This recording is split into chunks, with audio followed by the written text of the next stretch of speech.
hokimiyatlarning bo'linishi so'nggi o'rta asrlarda bu konsept taklif qilindi. Avval boshdan ham shunday bo'lganmi yoki bugungi kuni bugungisi ancha rivojlangan variantmi? Avval boshdan biroz soddaroq bo'lganmi? Yo'q, bu ancha rivojlangan, chunki o'sha tarixiy jarayonlardagi xatolarni bartaraf etish bilan bu takomillashib borgan. Misol parlament degan masala bu keyinchalik 19-asrda paydo bo'ldi. Uni saylash tizimi, saylash mexanizmi, siyosiy partiyalar unga ishtirok etishi, nomzodlar qo'yishi bu butunlay keyingi jarayon. Yo'q, Britaniyada bor edi-ku undan oldin. Bu bugungi ko'rish nuqtai nazar. Bugun ko'rinish. Misol o'sha nomzodni ko'rsatish masalasi, shunga o'xshagan kichkina detallar ham muhim ahamiyat kasb etadi. O'zi mana biz yuqorida aytdikki, hokimiyatni bo'linishiga asosiy sabab, demak, hokimiyat borgan sayin mutlaqlashib bordi. Va bu o'sha umuminsoniy qadriyatlarga, o'sha jamiyatga farovonligiga jiddiy salbiy ta'sir qildi. Aslida ijobiy ta'sir qilishi uchun, o'sha ijtimoiy kelishuv bo'lishi uchun bu yaratilgan. Demak, shu darajaga yetdiki, o'sib, endi u insonga xavf sola boshladi. U o'zini mutlaqlashish natijasida. Xo'p, endi nazariyada biz yuqorida aytgandek, shunday hokimiyatlarni bo'linish masalasi ilgari surildi. Xo'p, dastlabki mana yuqorida aytganda ikkita hokimiyat masalasi ko'tarildi. Sud hokimiyati va ijro hokimiyati masalasi bir bo'lgan. Ya'ni sud bilan qonun chiqarish bir bo'lgan. Keyin sud bilan ijro bir bo'lgan. Xo'p, keyinchalik qonun chiqaruvchi hokimiyat masalasi ilgari surildi va sekin-asta endi bu yerda yana bitta muhim masala ularning mexanizmlari.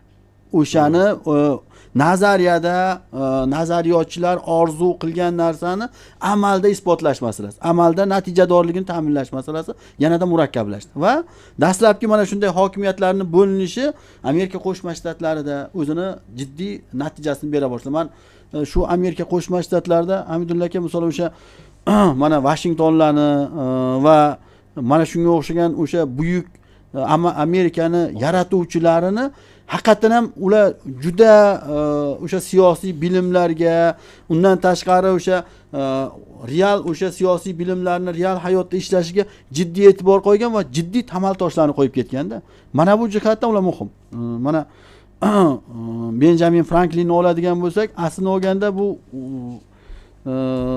juda katta oilada dunyoga kelgan, juda qiyinchilik bilan hayot kechirgan va lekin o'zini ustida tinmasdan ishlab o'zini davrining eng buyuk daholari darajasiga chiqqan. Ya'ni men siyosiy bilimlari nuqtai nazardan o'sha uni asosi bo'lgan konstitutsiyani shakllantirishda, mana shu siyosiy g'oyalarni shu konstitutsiyada singdirishda muhim ahamiyatga rol o'ynaganda ular.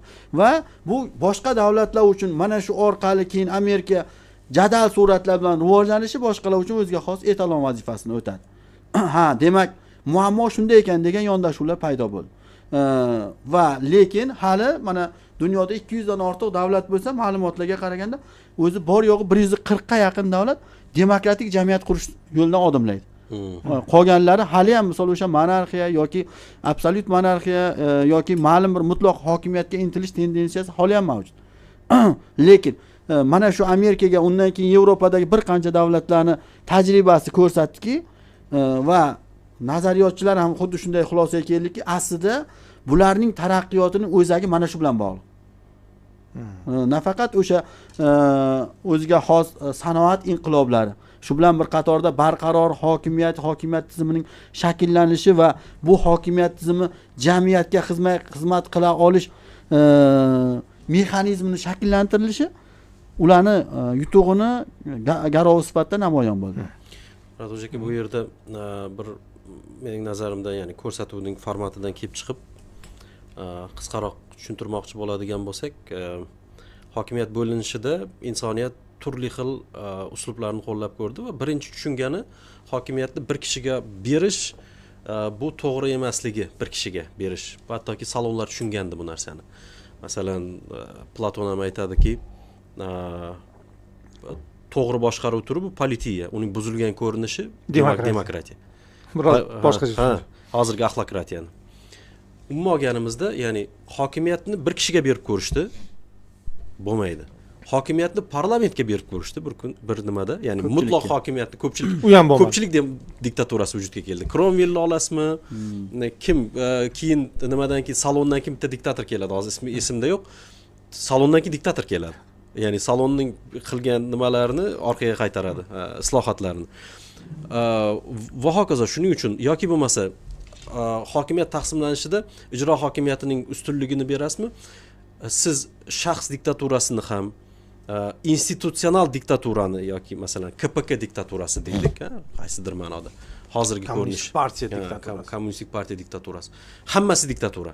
Shuning uchun mana shu oltin o'rtaliqni topishlik uchun shunday bir tizim bo'ldiki, G'ayrat Xo'jaga, prezident ham, parlament ham, ijro hokimiyati ham va sud hokimiyati ham xohlasa ham hokimiyatni tortib ola olmaydigan tizimni ishlashdi. Ya'ni ular hech narsa qila olmaydiki, sirkulyatsiya bo'lishi kerak. Va zamonaviy siyosiy hokimiyat bilan bog'liq siyosiy nazariyalar, tizimlar mana shunga intiladi, lekin afsuski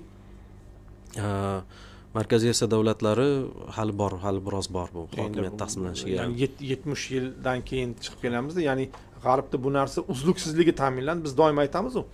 Ya'ni G'arbning yutug'i nimada? Mustamlaka bo'lmaganida-da. Ya'ni hatto bu Turkiyaga ham ta'sir qilganini ko'rishimiz mumkin. Demokratiyasi kuchli.